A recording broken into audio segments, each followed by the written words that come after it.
Throughout my life, there have been two things that have inspired me and given me more hope and imagination than anything else: Pixar and Star Wars. Although I've tended to talk more about the former rather than the latter on this channel, it certainly hasn't been from a lack of wanting. I've been a Star Wars fan nearly all my life, even before I started watching the movies when I was a tween. Thanks in large part to both LEGO Star Wars The Complete Saga and my dad for teaching me the basic story of the series.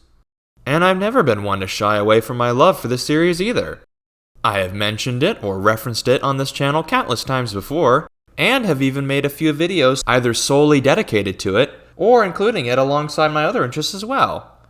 I love Star Wars.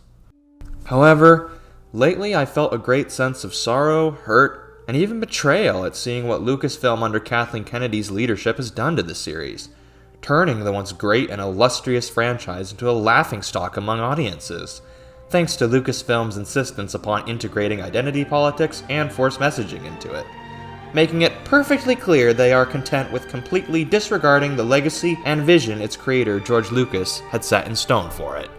Of course, that's not to say there hasn't been any good Star Wars under Disney, but projects like those are merely the exception and not the rule. And all this is ultimately what has given me the desire and motivation to finally make a video essay pouring out my love and adoration for this wonderful franchise, to remind not just myself, but anyone else who may be watching, of the things that made us fall in love with Star Wars in the first place.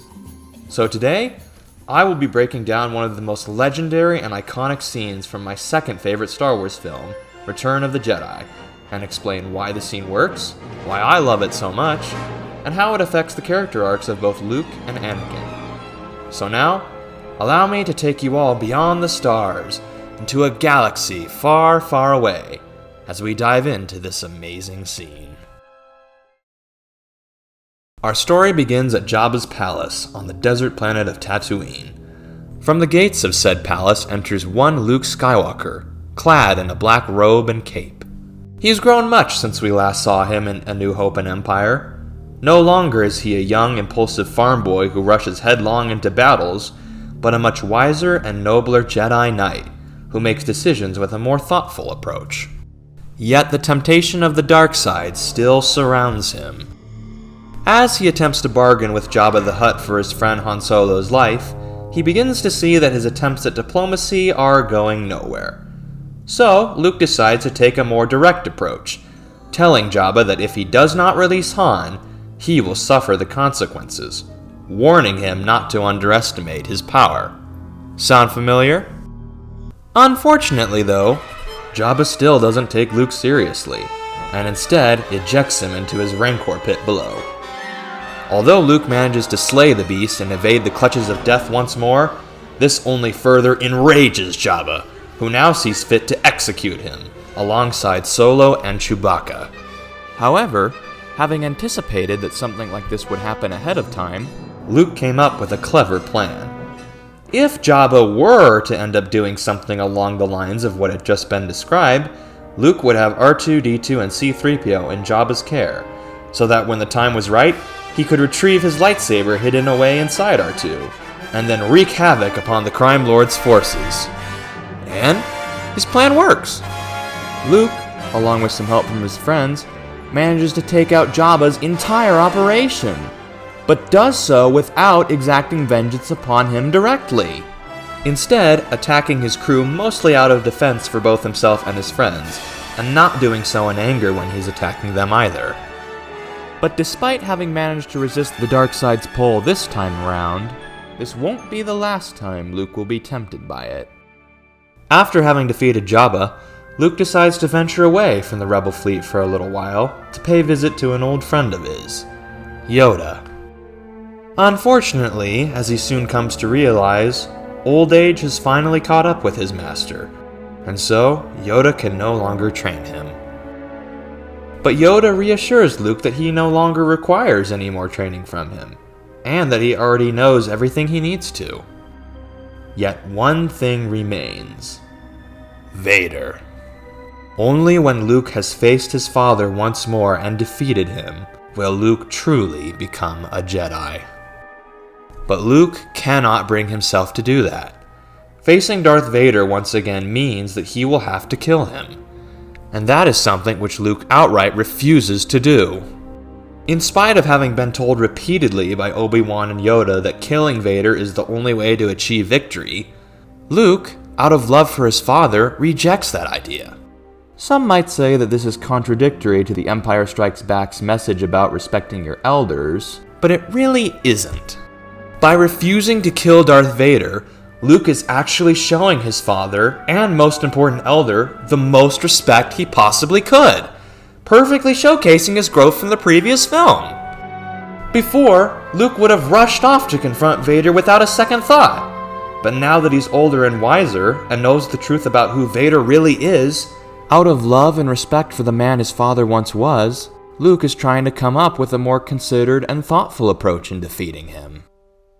But despite his desire to remain steadfast in his intention of steering his father back towards the light side, in the back of Luke's mind, the temptation to give in to his anger and destroy both his father and the Empire for all the horrific deeds they have done still lingers, and he's not sure whether he'll be able to resist it or not.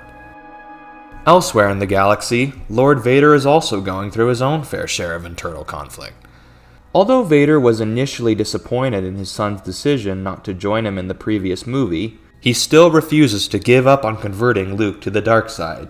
He knows that his time as Palpatine's apprentice is soon coming to an end, and that in order to survive and become the new ruler of the galaxy, he'll need his son right there by his side.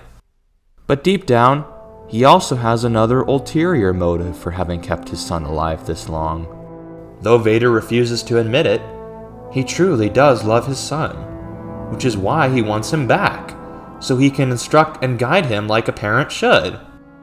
Because of this, he's not totally sure whether or not he can actually go through with ending Luke's life if things ever come to that.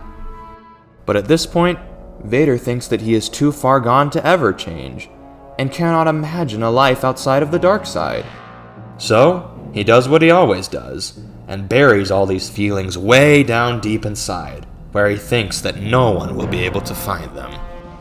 In truth, however, he didn't do a good enough job. After having sensed his father's presence on the forest moon of Endor, Luke decides that it is finally time for him to face his destiny and confront his father again. But rather than face him in a true confrontation, Luke decides to surrender himself to Vader instead in an attempt to reason with him and help him become the man he used to be. This is the moment where Luke and Vader's paths finally converge, and where the two each embark on their own journeys of growth.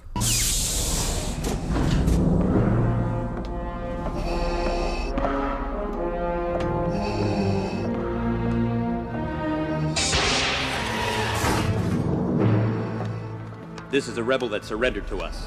Although he denies it, I believe there may be more of them, and I request permission to conduct a further search of the area.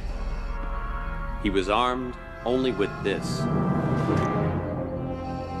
Good work, Commander. Leave us. Conduct your search and bring his companions to me. Yes, my lord. The Emperor has been expecting you. I know, Father. So, you have accepted the truth. I've accepted the truth that you were once Anakin Skywalker, my father. That name no longer has any meaning for me. It is the name of your true self you've only forgotten. I know there is good in you. The Emperor hasn't driven it from you fully. That was why you couldn't destroy me. That's why you won't bring me to your Emperor now.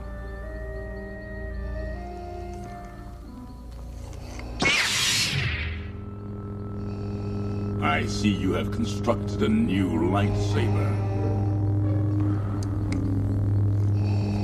Your skills are complete.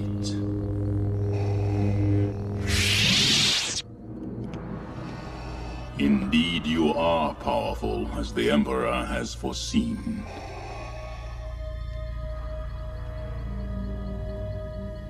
Come with me. Obi-Wan once thought as you do. You don't know the power of the dark side. I must obey my master. I will not turn, and you'll be forced to kill me. If that is your destiny. Search your feelings, Father. You can't do this. I feel the conflict within you. Let go of your hate. It is too late for me, son. The Emperor will show you the true nature of the Force. He is your master now. Then my father is truly dead.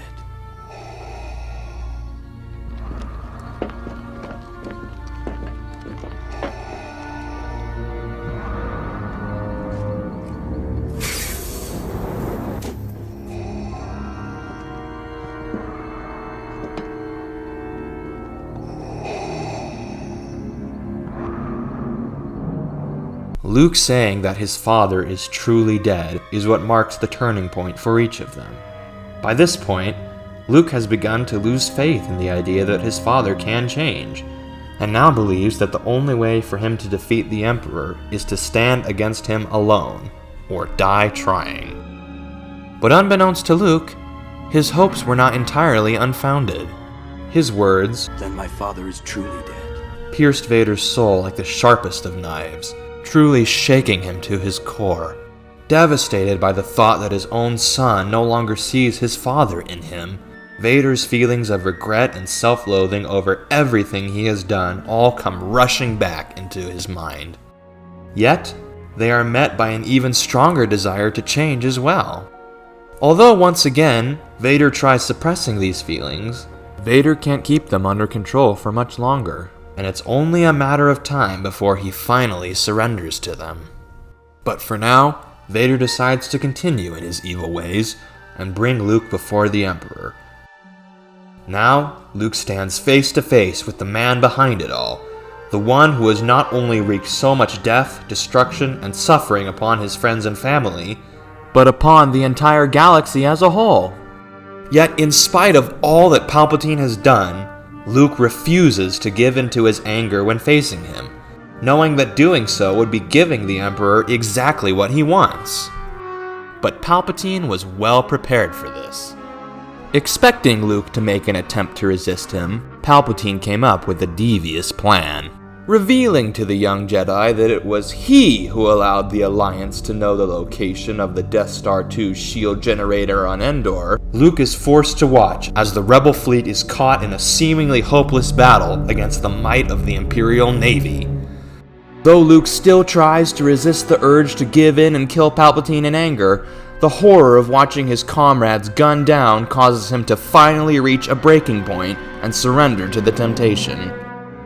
But before he can strike down the ruthless Sith Lord, Vader intervenes and blocks his son's lightsaber with his own, knowing full well that if Luke kills Palpatine, he'll likely be next. All of this happened exactly according to Palpatine's grand plan to turn father and son against one another and prove who is truly superior. Now the two are once again locked in a duel, but this time with no clear victor in sight. At this point, it could go either way. Although Luke initially starts off the battle with a rather aggressive offense, once Palpatine begins goading him to continue with his onslaught of attacks, Luke starts to see a part of himself that he does not like in his actions. So, he decides to back off and deactivate his lightsaber, telling his father that he will not fight him. But Vader refuses Luke's offer of compassion and continues to attack him, determined to bring his son over to the dark side. This time, however, Luke is purely on the defensive, blocking his father's attack in self-defense rather than anger, and refusing to fight him directly. Instead, once he's given the opportunity, he backflips into the air and lands onto a piece of scaffolding above the room. From here, Luke continues to try and appeal to his father's buried morality, telling him once again that his feelings are clear as day to him, and that he knows he cannot bring himself to kill his own son. Still, despite the ongoing turmoil within himself, Vader yet again abjectly refuses to give in, telling Luke that, "If you will not fight, then you will meet your destiny." This back and forth between the two is ongoing throughout the rest of the fight, until Vader gives Luke a taste of his own medicine and drops this bombshell on him. Sister. So, you have a twin sister. Your feelings have now betrayed her too. Obi-Wan was wise to hide her from me. Now his failure is complete. If you will not turn to the dark side, then perhaps she will. Immediately upon hearing Vader say this, Luke finally snaps and gives in to his anger. Enraged by the thought that his father would be depraved enough to try and turn his sister to the dark side, should he fail to give in himself, Luke loses all control over himself and unleashes a vicious onslaught of attacks on Vader, wailing on him without even the tiniest hint of grace or strategy. He cuts off Vader's hand, just like Vader did to him, and makes him kneel in submission before him, thus proving that Palpatine's point was right all along. Hate made him powerful. Powerful enough to defeat one of the strongest and most feared Sith in the entire galaxy, and make him lie right at his feet. What's truly incredible to me about this moment is that it was set up all the way back in Empire Strikes Back. During their duel in Cloud City, Vader told Luke that, "Only your hatred can destroy me." And right Vader was. Luke's hatred was indeed the only thing that could destroy him. But as Luke soon comes to realize, trying to defeat evil the same way that evil defeated him, only in turn makes him evil. Finally snapping back to reality, Luke stands in horror of what he's done. Taking one look at his own robotic hand, then another at the severed hand of his father, he begins to see how alike the two of them are starting to become. The Emperor stands menacingly above them like a dark shadow, beaming with pride over what he thinks Luke has become.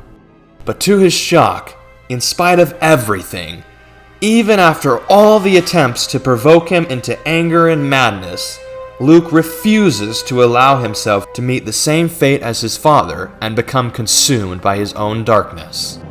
And this is where we get our amazing scene. Never. I'll never turn to the dark side. You failed, Your Highness. I am a Jedi, like my father before me.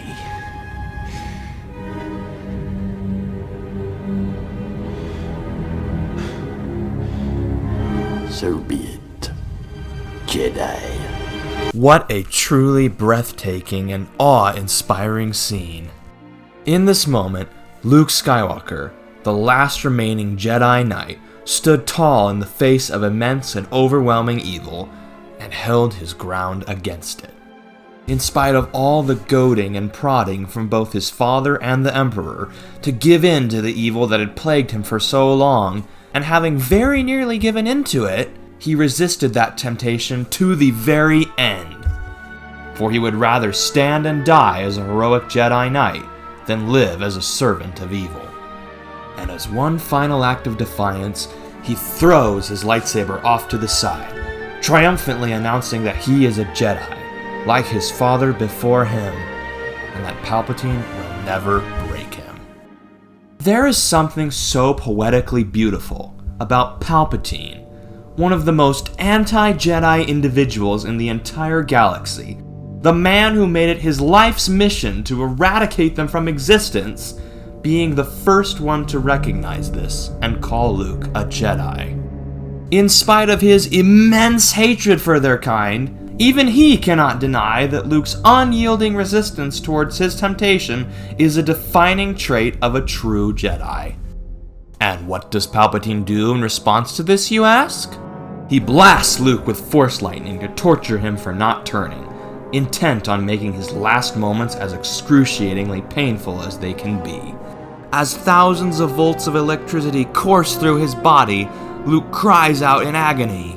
In desperation, Luke makes one last desperate plea to his father to turn away from the dark side so they both can be saved.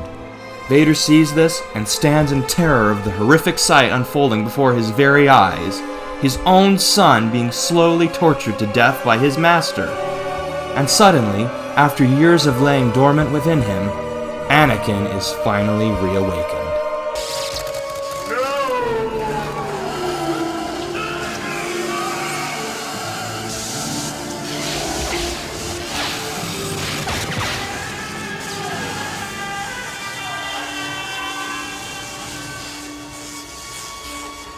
Anakin sacrifices himself to kill Palpatine, thus bringing an end to the tyranny of the Sith, and at last fulfilling his destiny as the Chosen One.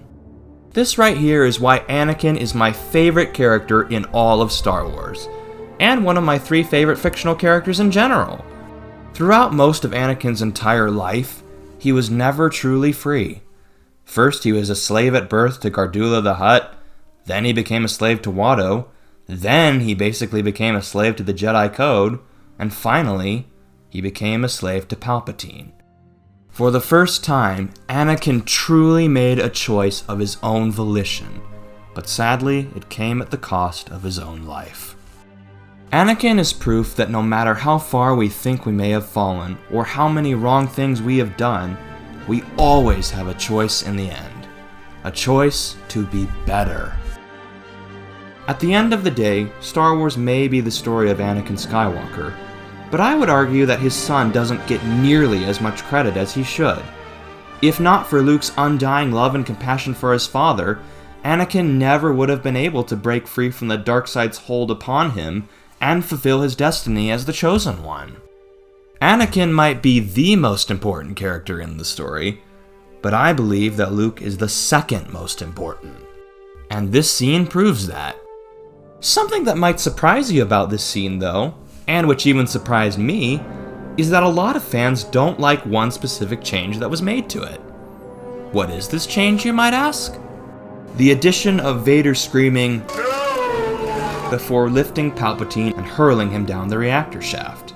In the original version of the scene, Anakin just stood silently as he watched Luke get electrocuted before taking action.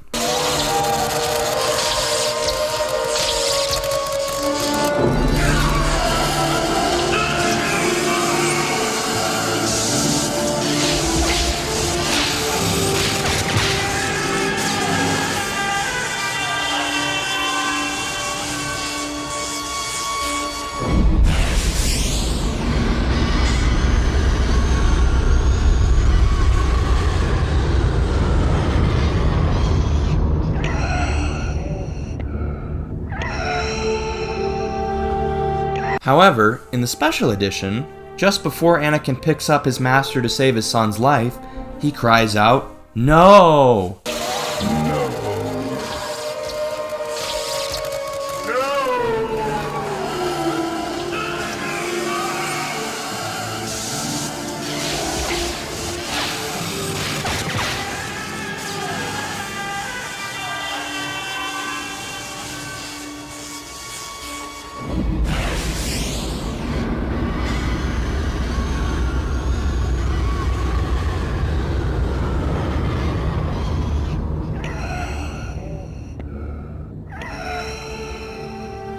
Many fans have criticized this change, saying that his added scream feels a bit too melodramatic and takes away from the subtlety showcased in the original version.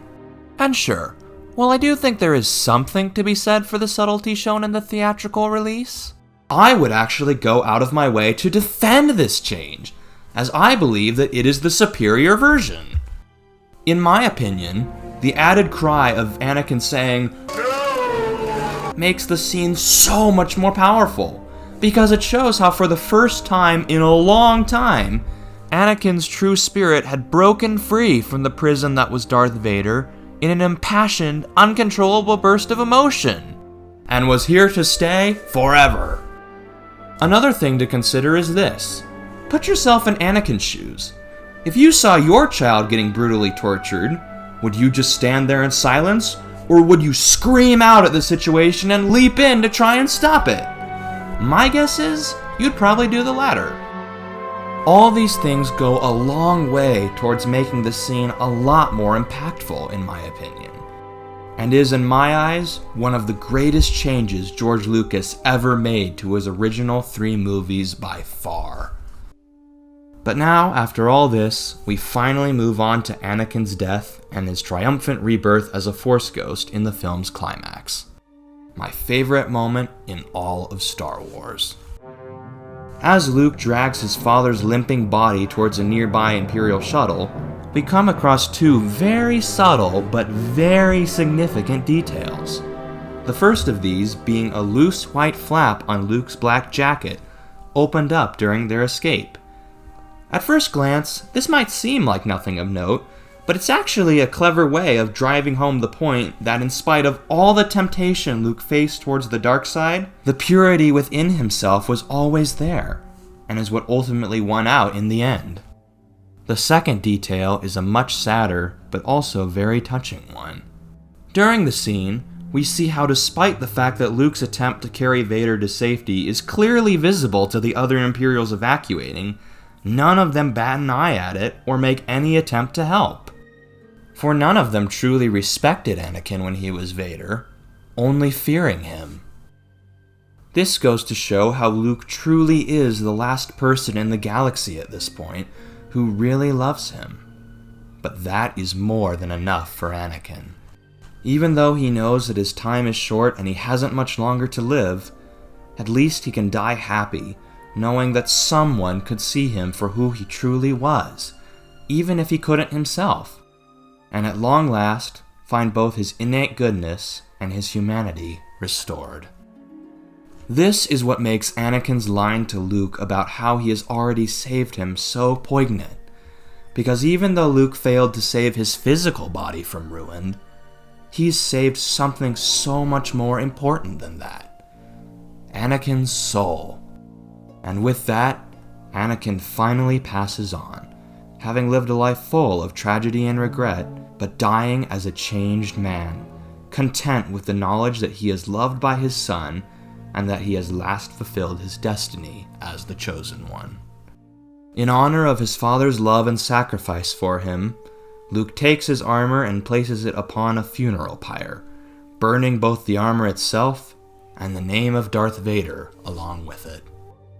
But sadly, he stands alone as the one to witness this, having put together his father's cremation in secret, knowing full well that he is the only one who knew Anakin for the good man he truly was. Elsewhere, the galaxy rejoices.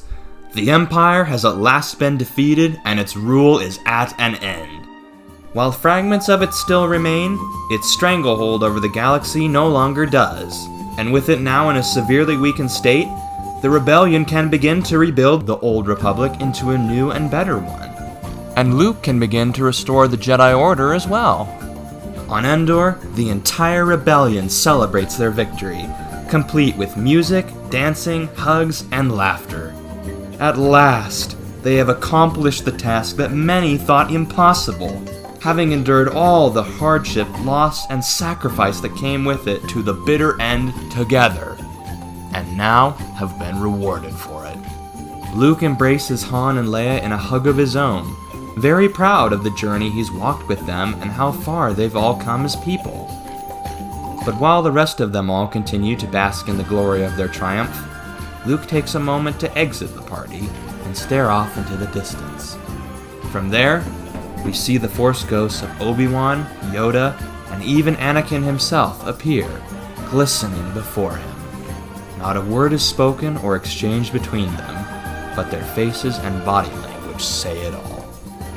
As Luke is pulled back into the festivities by Leia, he waves one last subtle goodbye to them, as the 3 ghosts stare upon him, beaming with pride not only over his act of bringing freedom to the entire galaxy, but moreover, of both the Jedi and the man he has become. A truly epic and perfect conclusion to an absolutely incredible saga. To close, I would like to talk a bit about what both Anakin and Luke can teach us about being selfish and selfless, boiled down to the principle of pleasure versus joy. Where Anakin went wrong in his journey as a Jedi was that he got hung up on his own selfish pleasures. Although his intention of gaining more power for himself to protect his wife from meeting the same fate as his other loved ones was noble, the way he went about doing so was all wrong.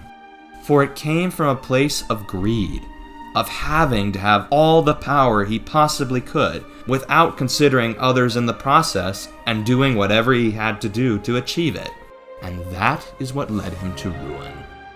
But Luke, while he may have initially started out somewhat selfish and impulsive himself, eventually learned from experience that being that way only leads to misfortune. So although he still loved Han, Leia, Chewie, C-3PO, and R2 in the same way his father loved his loved ones, he put their needs, and the needs of others as well, above his own, choosing to use compassion, rational thinking, and diplomacy when it came to solving his problems. This is why Luke was able to see the inner goodness within his father, and have empathy for him, instead of viewing him solely as an evil monster and wanting to off him the second he got the chance. And ultimately, Luke's patience and understanding is what motivated Anakin himself to return the favor and stop being selfish himself.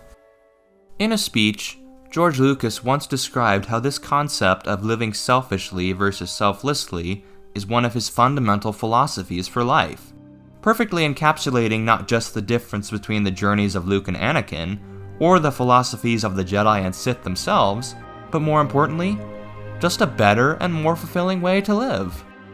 I honestly cannot think of a higher note to end this video on than that, so to wrap this up, allow us to listen to those wise words, straight from the Creator's mouth. I've discovered along the way that happiness, you live in two worlds here. Happiness is pleasure, and happiness is joy. It can be either one. Pleasure is short-lived. It lasts an hour, lasts a minute, lasts a month. And it peaks and then goes down. It peaks very high. But the next time you want to get that same peak, you have to do it twice as much. It's like drugs. You have to keep doing it because it insulates itself. On the other hand is joy. And joy is a thing that doesn't go as high as pleasure in terms of your emotional reaction, but it stays with you. Joy is something you can recall. Pleasure, you can't. So the secret is that even though it's not as intense as the pleasure, the joy will last you a lot longer. And people who get the pleasure, they keep saying, well, if I can just get richer and get more cars, you'll never relive the moment you got your first car. That's it. That's the highest peak. Yes, you can get 3 Ferraris and a new Gulfstream jet, and maybe you'll get close. But you have to keep going, and eventually you run out. You just can't do it. It doesn't work. So peak, great. Pleasure is fun. It's great. But you can't keep it going forever. Just accept the fact that it's here and it's gone. And maybe again it'll come back, and you'll get to do it again. Joy lasts forever. Pleasure is purely self-centered. It's all about your pleasure.